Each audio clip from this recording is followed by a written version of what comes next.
Hi, I'm Gabby Awad, your host for today's show, Buying Customers. And my mission is to help businesses and leaders grow. I'm accomplishing this by coaching, speaking, mentoring, and training. By the way, we would love to hear from you in real time during our show. If you are listening live or listening to one of the recordings, you can always connect and interact with us on social media or by using the IBGR app for Android and iOS. Just search IBGR on Android Play or Apple Store, and then you can listen to current programming, on demand podcasts, read the show notes, stay current on IBGR news, and connect with us on air.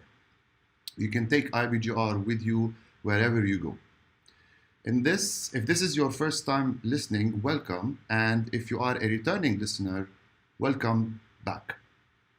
Today we are going to do a recap of the whole 2020 season. And in this episode finale of Buying Customers, we are going to recap the whole season and provide you with an action plan for 2021 quarter one, the next 90 days to come. You can reach our website at ibgr.network and download the show notes for today's episode. How many of you have a written business plan for the next 3 years? How many of you have a written action plan for the next 90 days? You see, 2020 was a special year, and we learned a lot from it. We learned that business disruption is a must in this new normal kind of days we live in, and any business that is not ready to disrupt, to change, and to adapt will not surely thrive in 2021. That being said, I ask you again, do you see the importance of planning for 2021? Well, this season by itself was a valuable opportunity for me to put all my experience and knowledge into this show. And if we get back to the things that we discussed, well, an action plan could be easily derived if you summarize the whole season. And we are just going to do this today. So in the season that passed, we talked about one, streetwise client acquisition and lifetime value and the true definition of marketing. We talked about the 7 ways to improve sales and profit. Then we moved to lead generation and how to generate leads and nurture those leads. Then engagement and asking the right questions in sales. Value first in sales and what is the true definition of providing value and then asking for your sale. Then we discussed sales objections, how to anticipate them, how to plan for them, how to be equipped with strategies, tactics, and tools to diffuse them. And last week we talked about the importance of networking and being present and showing up prepared with the intention to help and not to sell. If you missed any of the episode, you can still listen to the podcasts. Just go to goodsession.me and enroll in Buying Customers course. It's for free. Or visit ibgr.network and subscribe to the podcast show also on Apple Podcasts, Android Podcasts, Amazon Music, or Deezer. Client acquisition and lifetime value. Client acquisition is a dear subject to my heart. And that being said, actually the show name is Buying Customers, and the whole concept of farming for customers and not hunting is a mindset shift that all sales and marketing professionals should adopt. In the client acquisition and lifetime value episode, we talked about the definition of marketing and the true role of marketing being communication and education, meaning to let people know what to buy, how to buy, what the benefits are, how to choose, and why they should choose you. Marketing is not advertising. It starts well before the first purchase and continues well after the last sale. See, marketing is not an expense. It is rather an investment. Of course, on the books, it is booked under expense labels, but for every dollar spent, many dollars should come in if you are properly executing your marketing plan. So to improve the investment of marketing and to improve the score in marketing, we have to first keep that score. And the most important scores in marketing are 1, acquisition cost, and 2, lifetime value. If you place an ad and it costs you $1,000 and you have converted 10 clients as a result, then your ad acquisition cost is $100 per client. Now, if a customer spends $550 a year, that's a total of $3,300 of lifetime value of repeat business with you. In this case, $100 cost in advertising return. This is why marketing is an investment, not an expense. However, we have to tactics to improve those measures. Marketing should be also integrated marketing.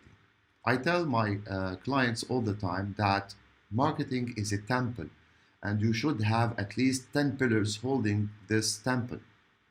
So this is why it says allocate 10% of lead generation strategies for every communication plan that you have. Strategies represent the 10 pillars, and the result is 10 times 10%, 100% of lead generation tactics that work.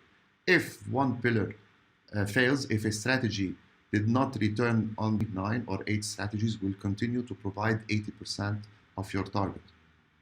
So the pillars like direct mail, drip mail, speaking engagement, networking, social media, print, broad media, TV, strategic alliances, implementing digital funnels, etc. You name it. Those are the strategies, and then the tactics are how you get platforms, where, when, and how. Marketing is also creating a difference or niche. To me, it's not about we are the first, we are the best. It's really about we are different that will open doors and wallets for you. See, niche equals no price competition. I cannot stress the importance of having a clear, unique selling proposition or unique value proposition. Add this USP formulation to your 90-day action plan starting 1 Jan 2021. Work it out, find it, and let the world know about it. Once you know your why, the rest becomes easy in your marketing campaign design. Think of the who, the where, the what, why, and how of your print or your campaign. We also talked in the previous season about the 7 ways to improve sales and profit. And this is another dear topic to my heart, and a clear chartered roadmap to improve your sales figures, revenue, and profit. To build yourself a bigger or better business, you need to find the money to invest in growing that business. Now, to find the money, there are 7 areas that you should be concerned with in business. I call those the 7 ways, and massive results are possible by just achieving small improvements in each of these areas. The 7 areas that we discussed are your pipeline or your database of target niche, 2, your take-up percentage or your call to action percentage. Multiplying your pipeline and the take-up percentage will drive you with leads. And the conversion rate is the 3rd area. How many leads do you convert into clients? Area 4 is the frequency of purchase. How many times a year do your clients buy from you? 5, the average value of sale. How much do they spend each time they buy from you? 6, the cost of sales or direct cost percentage. And 7, overhead percentage. Find the strategies and tactics to improve every area of the 7 ways and add them to your 90-day action plan. While at it, don't come up with things like we want to bring more clients or have more sales or increase our profitability. Clients, sales, and profitability are results of you doing things. So these are the outcomes and not the activities themselves that will lead you to achieving these outcomes. Now, imagine the framework like a series of multiplication, and this is where the compounded effect magically fits in. Small improvements on each area that you multiply, like a 10% increase across the board, might have an 80% increase in profit, compounded, due to this multiplication. You can go to ibgr.network and download the show notes for the 7 ways, where I shared a lot of strategies to improve each area of the 7 ways. Select the ones that work for you, your industry, client type, geographical location, etc., and implement it, put it into action. Now, lead generation and nurturing. Many times, if you want, I coach this for my client for them to keep a database of their target market. And then I ask them to test and measure the number of leads they generate. 90% of the time, the answer comes, no, we don't have this database. So a lead is a suspect buyer that fits your target market. You have collected their information, and a meeting was held, a quotation was sent, social media was engaged, etc. Let's say we have identified your niche market to be around 100,000 suspects. How we tell them we exist and to buy from us? How do you answer their buying needs? How we nurture those needs and show the benefits of our products, services to their buying journey? See, the journey is a long one, and it's a journey filled with intelligent qualification, quantification, nurturing, and communication. Whoever thinks clients will keep on converting on their own might be living in denial. In today's age, you have many competitors bombarding them. So ask yourself why they should buy from you in the first place. We're gonna take a 2 minutes break, and then when we get back, we will continue on recapping the season. Stay tuned.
We are back, and you are listening to ibgr.network. I'm your host, business and executive coach Gabby Awad.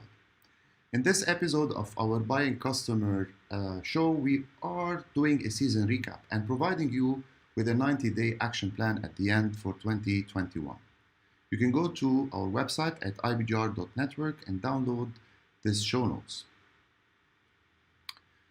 Engagement and asking the right questions in sales. We did an episode on that, and we said that this is the best weapon for the problem solver in sales. But before we dig deeper into the power of asking questions, let's step back and think of what they like to buy. Then the new role of the salesperson is really professionally helping people decide what to buy. To me, salespeople are grouped into those 4 categories. You have the order taker, they wait for someone to ask if they can buy. You have the product pusher, talks about nothing more. The overseller, they promises the word just to get a sale. And The best type is the problem solver, helps the customer find, and the best weapon for the problem solver is asking powerful questions. In his books and literature, Bible and the Little Red Book of Sales, says asking questions about the person that makes them stop and think, count in terms of you. There is a process for asking questions. First, you ask questions to build rapport. Example, where do your kids go for soccer school? Second, you ask questions to establish credibility and the things that you know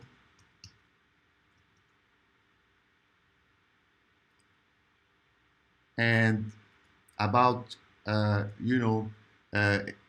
do you know about executive coaching, for example. Third, you ask questions to draw pictures. What does a 61% increase in profit means to your business? See? Fourth, you ask questions to build emotions. How are you managing your cash flow gap at the moment? Write your questions down, dozens of them. Practice them. Discover which ones work by using them with real prospects. Scrap the bad ones, perfect them until you find your best questions. 3 powerful questions I always ask in my Coach on Deck meetings, discovery meetings with my clients. How much is one new customer worth to your business? How much is one new business friend or relationship worth to your business? If we found $30,000 in 90 days, what would you do with that money? In all cases, the 3 questions you shouldn't be asking are, have you heard of us? You know, the internet is there and they have looked you up for sure. And don't ask, would you tell me a little more about your business? You know, every smart salesperson would have done their homework. It's a given. It's not optional anymore. And the third question that you shouldn't be asking is, what would it take to put you in this car today? Instead, you should say, Mr. Smith, listen, for the past 2 weeks, I've been studying your business, your challenges, and come up to you today with 2 ideas and a contract and a pen. And I know exactly I know what's going to take to get your business. So let me share my ideas with you. If you like them, here's the contract, here's the pen, press hard and sign 2 copies. Just by doing that, you will stand out from all other salespersons. And if a prospect feels truly understood you, they'll trust you and they feel better about you and your product and service and company. We've also discussed value first in sales in the previous season. And your clients want to visualize the value they are receiving from you. It's your job to do this by using your imagination and by being prepared. As a coach who is always working on upping my coaching game, I work on improving my offering, like I am doing my coaching now on Zoom, and I have invested also in learning how to broadcast like I'm doing now, live using OBS. So I'm not your average coach sitting behind his webcam, and even worse, I don't know how to use technology and prefer not to learn. My value is I learn and I evolve to give the best every time for my clients. Now, 20 years ago, it was a challenge to find people and meet with them physically, but in today's world, online is a must. Some sales people and marketing people and most C-level people misunderstand the word value. A simple example of value first is when you send a text message with value in the message to receive a free book, for example, and not the value-added stuff that people talk about. Today, we are converting the word price to the word value first in your mind and then in your actions and lexicon. It's about the value of your product or service, the value of your reputation. It's about the value you bring to the table. It's also the value of you. So your customer who buys price does not perceive that you are worth the extra dollars. But that's not the problem. It's a symptom and an opportunity for you. If you lose a deal on price, it means you were vulnerable in the first place. Your relationship was price-based, not value-based. Things you must understand to stop losing on price and start winning on value are you to stop thinking of yourself as a commodity, service, or product. Let's get one thing straight before we go further. Not everyone will buy on value. You have this 30 to 40 that will still buy on price. But the good news is that 60 to 70 will buy on value. Take the last 10 sales you made and try to discover how the sales was completed. Don't focus on the sale, focus on product or service. Start your sales call at a higher level. Shoot for the highest point of entry first. And start focusing on the relationship opportunities instead of bidding opportunities. Give that bid to your competition. And as a provider of value, a trusted advisor. Do you have a reputation of delivering value? Ask yourself this. The more you start out with value, the easier it is to win more sales at a higher price. Think about this. When you are in a sales presentation, you know everything about you and you are prepared to close. But what makes you different from the competition? Imagine your ideas are the unique value that no one can provide.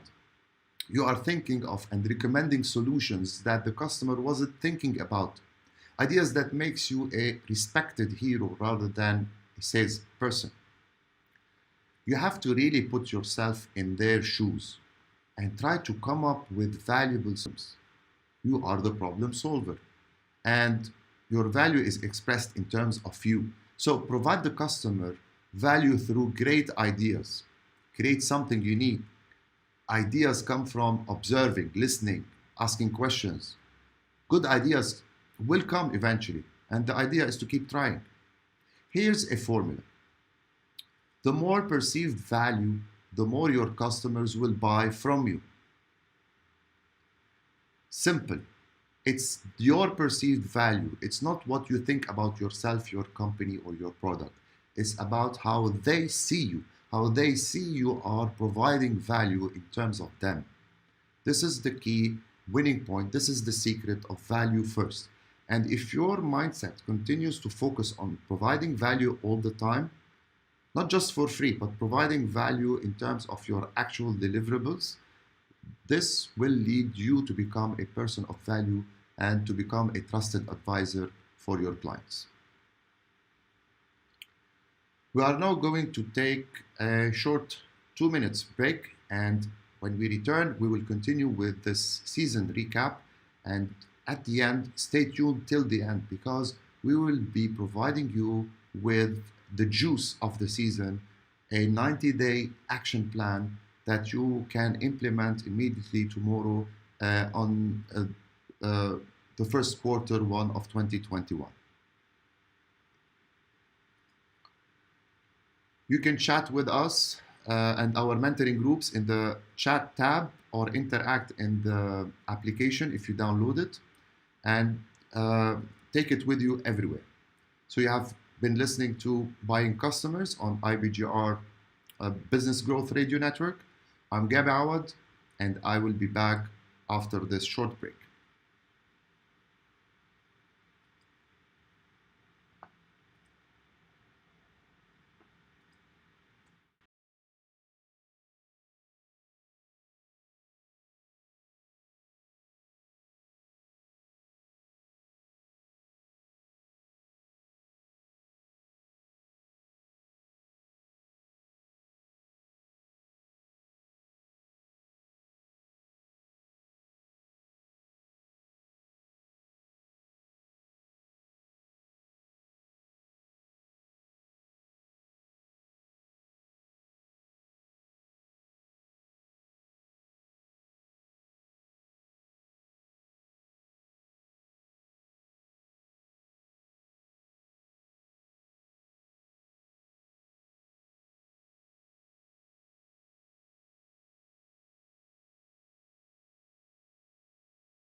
We are back, and you are listening to IBGR Network. I'm your host, Gabi Awad.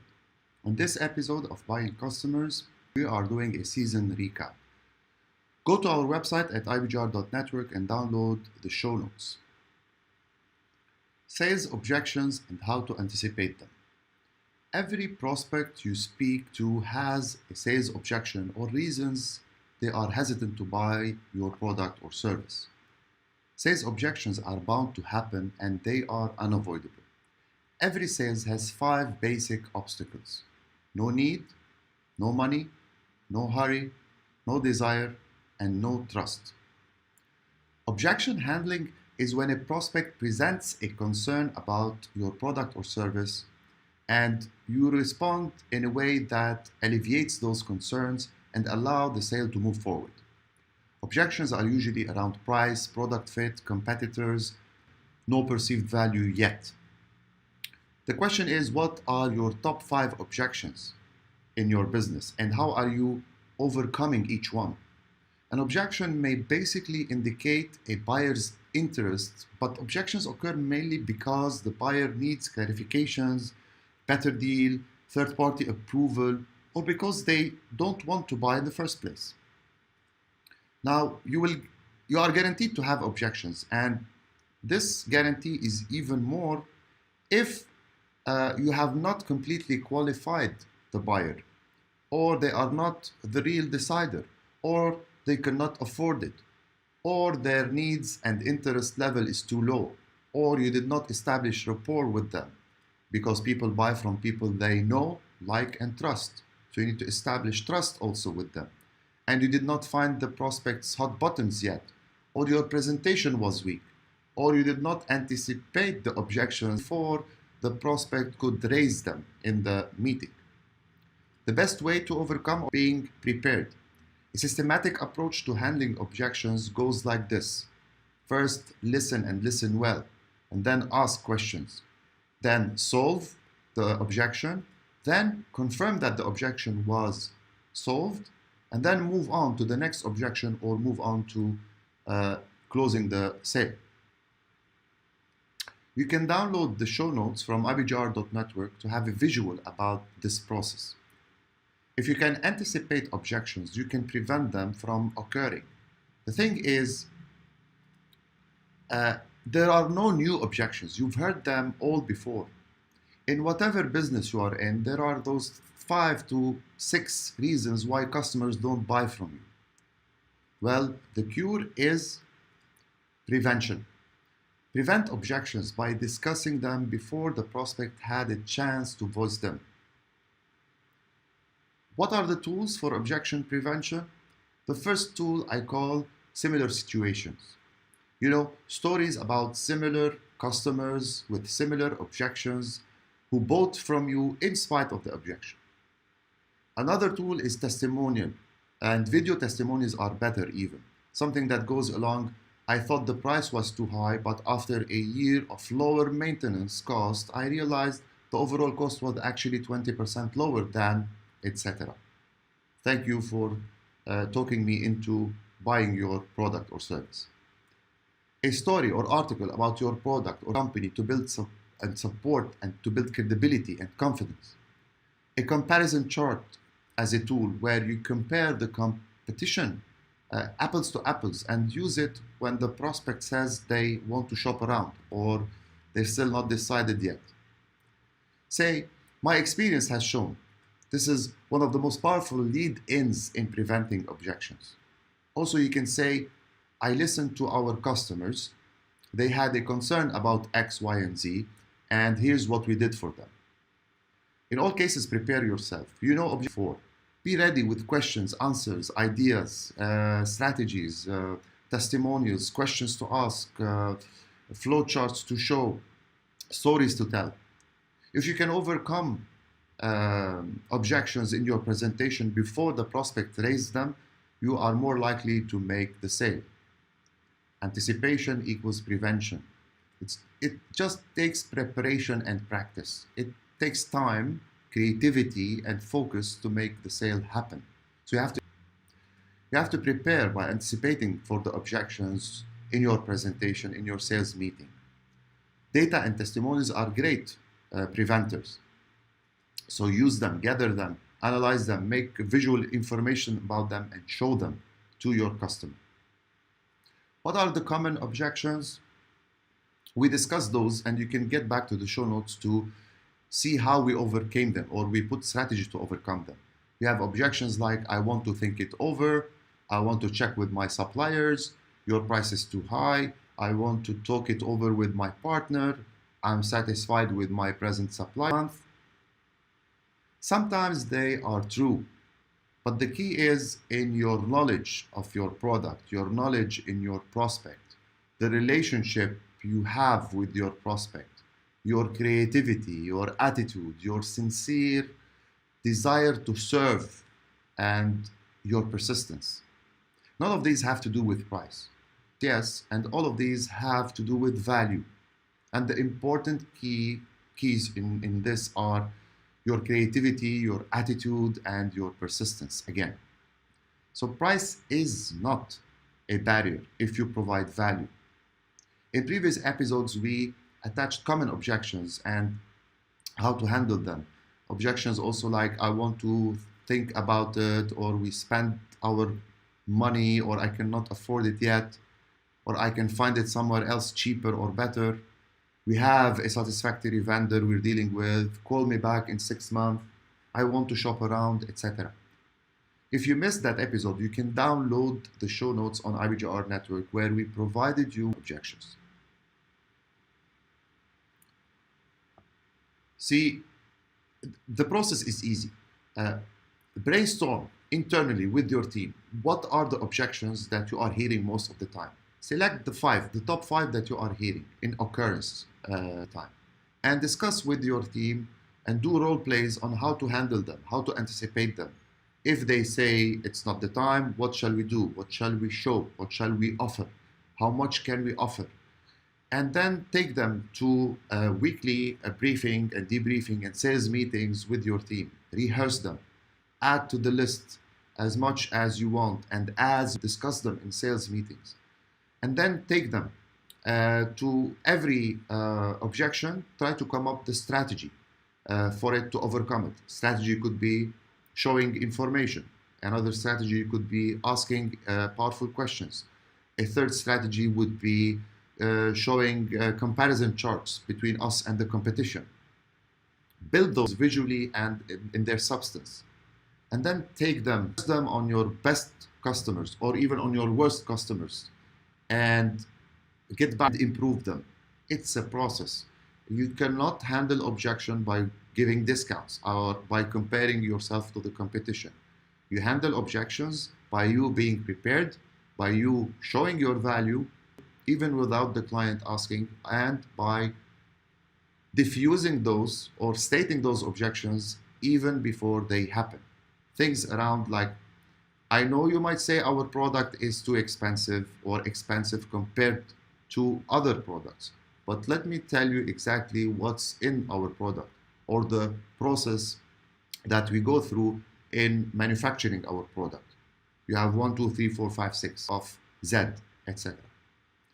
The question is, you will be hit with objections all the time, but the answer is you being prepared to handle all those objections in the first place.